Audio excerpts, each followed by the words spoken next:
6வது ஸ்கந்தத்துல 7வது சாப்டர்ல பிரகஸ்பதி தேவதைகளெல்லாம் துறந்ததனுடைய காரணத்தையும் விஸ்வரூபனை புரோகிதனாக ஏற்படுத்தின்றத பத்தியும் சொன்னார். இந்த 8வது சாப்டர்ல விஸ்வரூபன் மகேந்திரனுக்கு நாராயண கவசத்தை உபதேசம் பண்றத பத்தி சொல்றார். என்ன சொல்றாருன்னு பார்க்கலாம். எந்த மந்திரத்தினால் காப்பாற்றப்பட்டு 1000 கண்ணை உடைய அந்த தேவராஜன் ரதகஜ துரகங்களோடு கூடிய சத்ரு சேனைகள் அனைத்தையும் ஒரு விளையாட்டு போல ஜெயித்து உலக அஷ்டலட்சுமியையும் அனுபவித்தானோ, ஆயுதம் தாங்கிய எதிரிகளை எந்த மந்திரத்தால் ரட்சிக்கப்பட்டு சண்டையிலே அவன் ஜெயித்தானோ அந்த இந்திரனுக்கு உபதேசிச்ச நாராயண கவசத்தை எனக்கு தாங்கள் உபதேசிக்க வேண்டும் அப்படின்னு பரீட்சித்து ராஜன் கேட்கிறான்.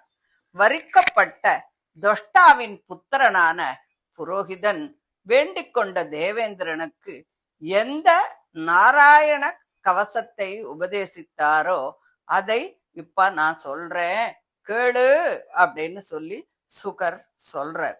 பரீட்சித்து ராஜன் சுகர் கிட்டதான் இந்த கேள்விய கேட்கிறான். இந்திரனுக்கு உபதேசிக்கப்பட்ட அந்த நாராயண கவசத்தை எனக்கு உபதேசிக்கணும் அப்படின்னு கேட்கிறான். அதுக்கு சுகர் பதில் சொல்றார். கை கால்களை அலம்பிக் கொண்டு ஆஜமனம் செய்த பிறகு பவித்திரங்களை அணிந்து கொண்டு வடக்கு நோக்கி உட்கார்ந்து கொண்டு அஷ்டாட்சரம் துவாதசாட்சரம் என்ற 2 மந்திரங்களால் அங்க நியாச கரநியாசங்களை எல்லாம் செய்து கொண்டு வாய் பேசாமல் சுத்தமாக இருந்து கொண்டு நாராயண கவசத்தை கட்டிக்கொள்ள வேண்டும்.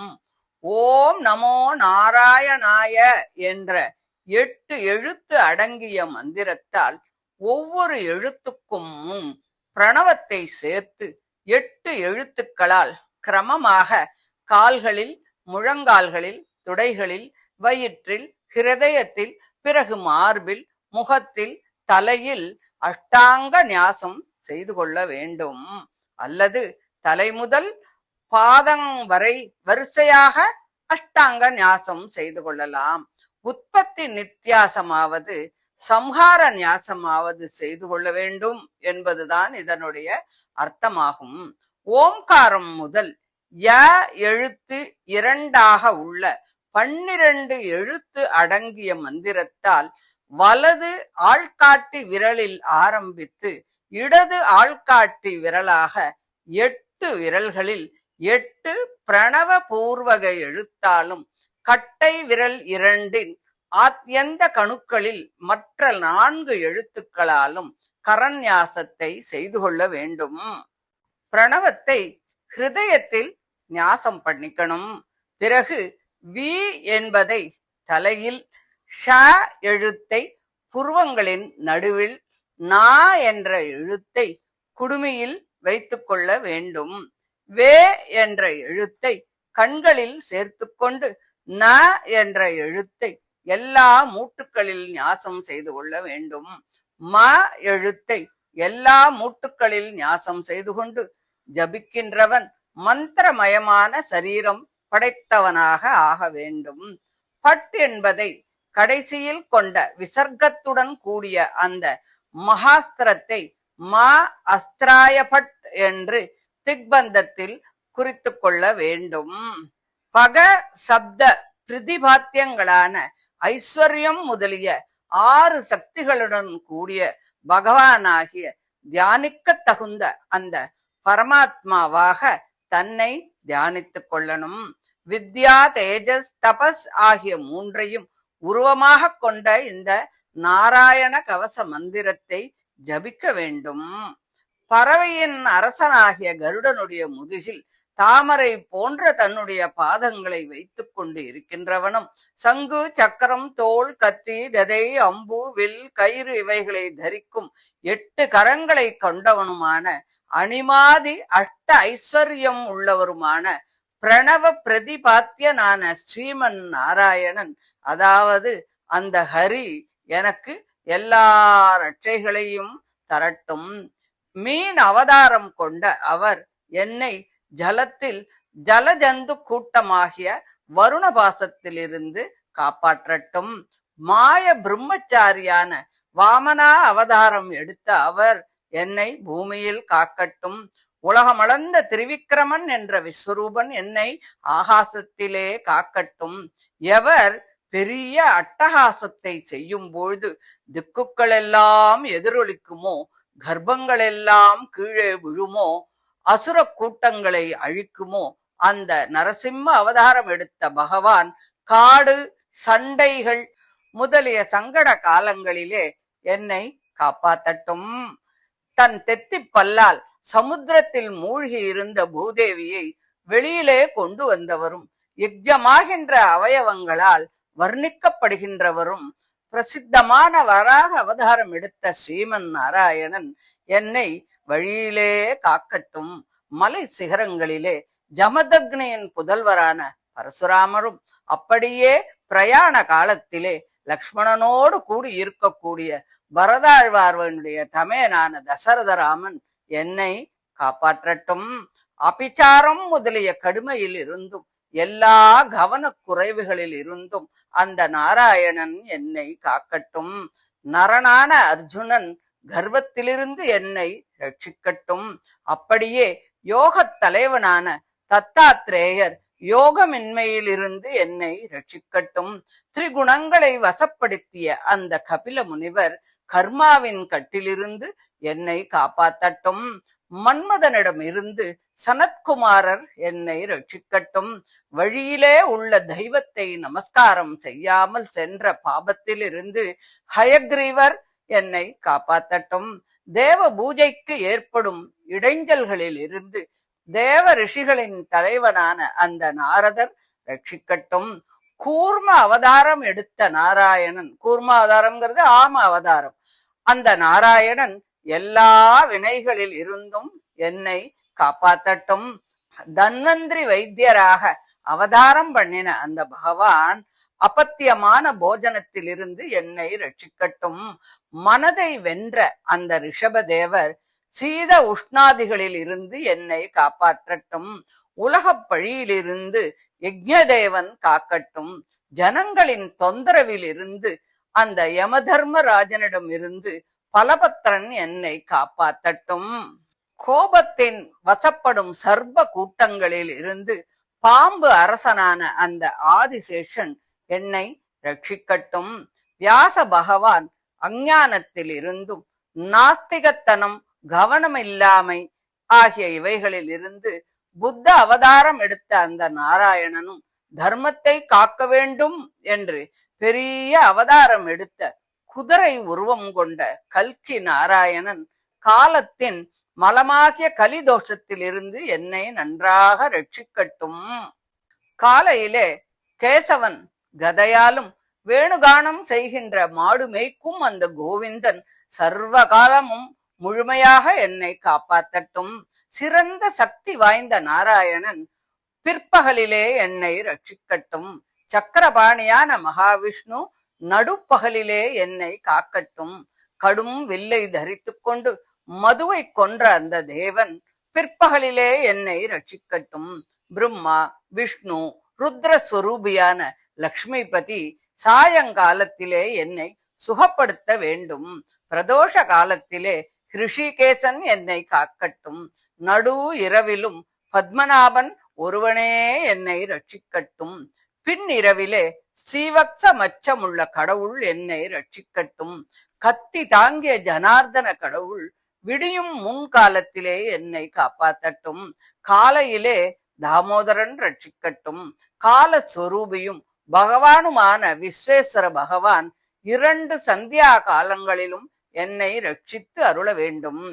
பிரளய காலத்து அக்னி போல பயங்கரமான வட்ட வடிவமுடைய சக்கராயுதமானது ஸ்ரீமன் நாராயணனால் பிரயோகம் செய்யப்பட்டு 4 பக்கத்திலும் சுற்றி கொண்டு காற்றோடு கூடிய அக்னி காய்ந்த புல் கூட்டத்தை அழிப்பது போல என்னை காக்க வேண்டும்.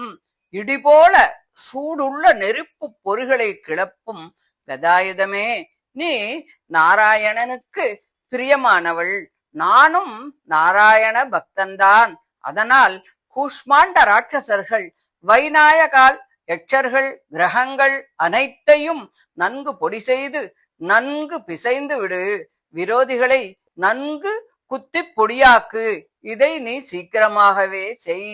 ஓ பாஞ்சஜன்யமே, நீ ஸ்ரீ கிருஷ்ண பகவானால் ஊதப்பட்டவனாக பயங்கரமாக சப்தம் போட்டுக்கொண்டு விரோதிகளினுடைய மனதை நடுங்கச் செய்து கொண்டு யாதுதானால் பிரமத கணங்கள், பிரேதங்கள், மாதாக்கள், பிசாச்சுக்கள், பிரம்மராட்சசர்கள் முதலிய பயங்கரமான பார்வையுள்ளவர்களை எல்லாம் ஓடச் செய்து விடுவாயாக. கூர்மையான நுனியுடன் கூடிய சிறந்த நந்தகம் என்ற கத்தியே, நீ நாராயணனால் வீசப்பட்டவனாக என் விரோதிகளின் சேனைகளை எல்லாம் நீ வெட்டிவிடு. சந்திர மண்டலம் போன்ற 100 மண்டலங்களை உடைய கேடயமே, பாபிகளாகிய சத்துருக்களினுடைய கண்களை எல்லாம் நீ மறைப்பாயாக. கடும் பார்வை உள்ளவர்களின் கண்களை எல்லாம் நீ பிடுங்கிவிடு. எந்த கிரகங்களிடம் இருந்தோ, எந்த கேதுக்களிடம் இருந்தோ, அல்லது மனிதர்களிடம் இருந்தோ, எந்த பல்லால் கடிக்கும் ஊர்வன வர்க்கத்திடம் இருந்தோ, எந்த பூதங்களிடம் இருந்தோ, எந்த பாபங்களிடம் இருந்தோ எனக்கு எப்படி பயம் ஏற்பட்டிருக்கின்றதோ, எவர்கள் எங்கள் நன்மையை எல்லாம் கெடுக்கின்றார்களோ, பகவானே, இவர்கள் எல்லோரும் உனது பெயரை, உருவம், ஆயுதங்கள் இவற்றை எல்லாம் சொல்லுவதால் உடனே அவர்கள் அழிந்து போகட்டும். பிரகத்ர தந்திராதி சாமாக்களால் துதிக்கப்படுகின்ற அந்த வேதங்களின் உருவமாக இருக்கும் வல்லமை உடைய கருட பகவான் சகல சங்கடத்தில் இருந்தும் எங்களை காப்பாற்றட்டும். விஸ்வக்சேனர் தன் பெயர்களை சொல்வதால் எல்லோரையும் பரிபாலனம் செய்யட்டும். ஸ்ரீமன் நாராயணனுடைய பெயர், உருவம், வாகனம், ஆயுதம் இவை எல்லாம் சிறந்த சப்பியர்களும் எங்களுடைய புத்தி, புலன், மனது, பஞ்ச பிராணன் ஆகிய இவைகளை எல்லா ஆபத்துக்களில் இருந்தும் ரட்சிக்க வேண்டும். மூர்த்தா மூர்த்தங்களாகிய இந்த ஜகத் பூராவும் உண்மையில் வாஸ்தவமாக ஸ்ரீ நாராயணனாகவே இருப்பதுதான். இந்த உண்மையால் நம்முடைய எல்லா கஷ்டங்களும் அழிந்து போகட்டும். எப்படி என்றால், அத்விதீய ஆத்மானு சந்தானம் உள்ளவர்களுக்கு வேதமற்றவர்களாக இருந்தாலும் கூட தானே தன்னுடைய மாயா சக்தியால் ஆபரணங்கள், ஆயுதங்கள், உருவங்கள், பெயர்கள் என்ற சக்திகளை எல்லாம் கைக்கொள்கின்றனர். மந்த புத்திகளை அனுகிரகிக்க கருதி என்று இதை நாம் புரிந்து கொள்ளலாம். அந்த உண்மையான பிரமாணத்தாலே எல்லாம் அறிந்த பகவான் அந்த நாராயணன் எல்லா உருவங்களாலும் எப்பொழுதும் எல்லா இடத்திலும் எங்கும் இருந்து கொண்டு எங்களை ரட்சிக்கட்டும். தன் தேஜசால் எல்லா தேஜசையும் மறைத்து கொண்டிருக்கின்ற பகவானாகிய நரசிம்ம மூர்த்தி அல்லது பகவான் நரசிம்ம பக்தனாகிய அந்த பிரகலாதன் தன் கர்ஜனையினால் எல்லா திசைகளிலும் உள்ளேயும் வெளியிலேயும் எங்களை காப்பாற்றட்டும். தேவேந்திரனே, எந்த மந்திரத்தால் கவசம் போல இப்படி தரிக்கப்பட்டவனாகி அசுர கூட்டத் தலைவர்களை கொஞ்சமும் சிரமமில்லாமல் நேராக நீ ஜெயிக்கப் போகின்றாயோ, அப்பேற்பட்ட இந்த நாராயண கவச மந்திரம் உனக்கு சொல்லப்பட்டது. இந்த கவசத்தை தரிப்பவனும் அவன் யாரை கண்ணால் பார்க்கின்றானோ, அவனும் காலால் தொடுகின்றானோ, உடனே அவன் பாபத்திலிருந்து விடுபடுவான். இந்த மந்திரத்தை தரிப்பவனுக்கு அரசன், கொள்ளையடிப்பவன், கிரகம் ஆகிய எவைகளிடம் இருந்தும், புலி, சிங்கம் முதலியவற்றிலிருந்தும் எங்கும் எப்போதும் பயம் ஏற்படவே ஏற்படாது. முன்பு இந்த கவச மந்திரத்தை தரித்த அந்த குச்சிக வம்சத்து பிராமணன் ஒருவன் ஜலமில்லாத பாலைவன பிரதேசத்திலே தன்னுடைய யோக சக்தியால் க்ஷேத்திரத்தை உபேட்சிக்காமல் தன் உடலை நீக்கிக் கொண்டான். எங்கு அந்த பிராமணன் உடலை விட்டாரோ அந்த இடத்துக்கு மேலே ஒரு சமயம் பெண்களால் சூழப்பட்ட சித்ராதன் என்ற கந்தர்வராஜன் ஆகாச விமானத்திலே போய்கொண்டிருந்தான். உடனே விமானத்துடன் பெண்மணிகளோடு தலைகீழாக ஆகாசத்திலிருந்து கீழே விழுந்தான். அந்த கந்தர்வராஜன் வாலகில்ய முனி உபதேசத்தால் அந்த திஜன் எலும்புகளை எல்லாம் பொறுக்கி எடுத்து கிழக்கு சரஸ்வதி நதியிலே எரிந்துவிட்டு ஸ்நானம் செய்த பிறகு ஆச்சரியமடைந்தவனாக தன்னுடைய இருப்பிடத்திற்கு போனான். சங்கடம் நேர்ந்த சமயத்திலே இந்த கவச மந்திரத்தை கேட்பவனும் எவன் அன்போடு இதை தரிக்கிறானோ அவனும் அவனை சகல பிராணிகளும் வணங்குவார்கள். பயங்கள் அனைத்தும் அவனை விட்டு விலகுகின்றது. விஸ்வரூபனிடம் இருந்து இந்த கவச மந்திரத்தை அடைந்த 100 யாகம் செய்த தேவேந்திரன் சண்டையிலே அசுரர்களை எல்லாம் ஜெயித்துவிட்டு 3 உலகிற்கும் அதிபதியாகி ஐஸ்வர்யத்தை எல்லாம் அடைந்தான். அதற்கு இந்த நாராயண கவசமே காரணம் அப்படின்னு சொல்லி இந்த 8வது அத்தியாயத்தை சொல்றா. இந்த 8வது அத்தியாயத்துல முழுக்க முழுக்க நாராயண கவசம் எப்படி ஒரு மனுஷனை காப்பாத்துறது அப்படிங்கிறத பத்தி தான் சொல்லியிருக்கா. இது ரொம்ப ரொம்ப ரொம்ப முக்கியமான ஒரு கவசம். இந்த ஸ்லோகத்தை நம்ம டெய்லி படிக்கிறதுனால நமக்கு பல வகையிலையும் பகவான் பாதுகாப்பு கொடுப்பார் அப்படிங்கிறது நிச்சயம். எல்லாரும் இத படிங்கோ, தினம் படிங்கோ, பகவானுடைய அனுகிரகத்தை அடையுங்கோ. தேங்க்யூ.